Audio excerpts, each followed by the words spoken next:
Assalamualaikum warahmatullahi wabarakatuh. Nama saya Latifah Rahmi, NIM 2011102018. Tujuan saya membuat video ini untuk memenuhi tugas UTS Filsafat Pendidikan Islam. Yang terhormat Bapak Dosen Pengampu Habib Anwar Al-Ansori, MPD.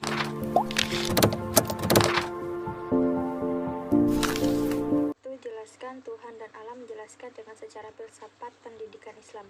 Dalam konteks tradisional, Islam menganggap bahwa Tuhan, alam, dan manusia mempunyai hubungan yang sangat erat. Tuhan adalah kumpulan makna bagi seluruh nama-nama yang baik. Manusia secara bahasa disebut juga insan dalam bahasa berarti lupa.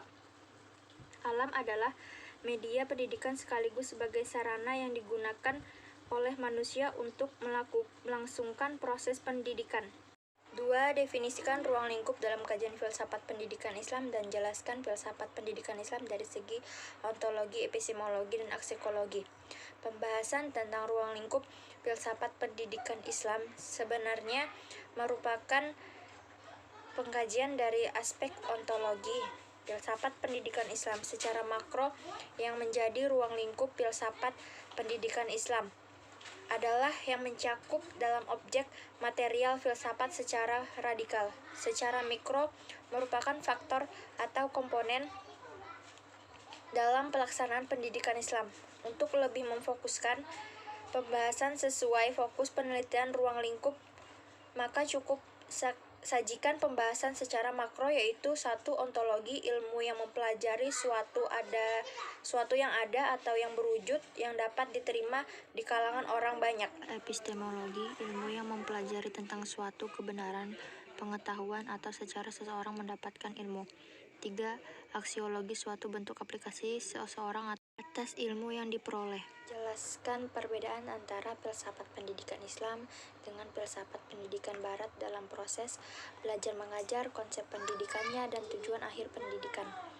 Proses belajar mengajar menurut pendidikan Islam, proses belajar mengajar adalah aktivitas belajar erat dengan pengabdian kepada Allah.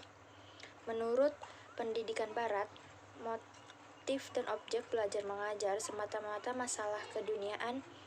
Konsep pendidikannya menurut filsafat pendidikan Islam mengaitkan pendidikan dengan pahala dan dosa, dan akhlak merupakan unsur pokok. Menurut pendidikan Barat, pendidikan tidak berkaitan dengan pahala dan dosa. Akhir pendidikan menurut pendidikan Islam terwujudnya insan kamil yang membentuknya selalu dalam proses sepanjang hidup.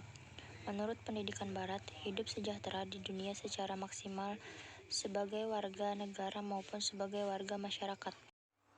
4. Jelaskan mengapa guru atau pendidikan Islam perlu mengajari filsafat pendidikan Islam.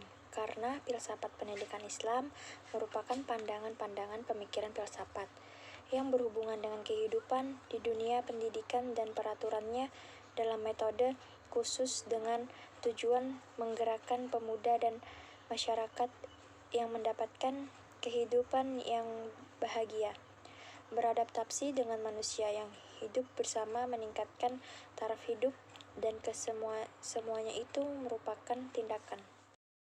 5. Jelaskan, berikan argumen Anda tentang pendidikan Islam dengan dalam perspektif Al-Ghazali, Ibnu Khaldun, dan Kiai Hasyim. 1. Pemikiran Al-Ghazali tentang pendidikan Islam adalah kecintaan dan perhatiannya yang sangat besar terhadap moralitas dan pengetahuan, sehingga ia berusaha untuk mengabdikan hidupnya untuk mengaruhi samudera keilmuan dan pendidikan. Al-Ghazali memberikan pengertian pendidikan yang masih global. 2. Pemikiran Ibnu Khaldun tentang pendidikan. Ibnu Khaldun bahwa tujuan pendidikan yang beraneka ragam dan bersifat universal. 3. Pandangan Kiai Hasyim, tujuan utama ilmu pengetahuan adalah mengamalkan hal ini, dimaksud agar ilmu yang dimiliki menghasilkan manfaat sebagai bekal untuk kehidupan akhirat kelak.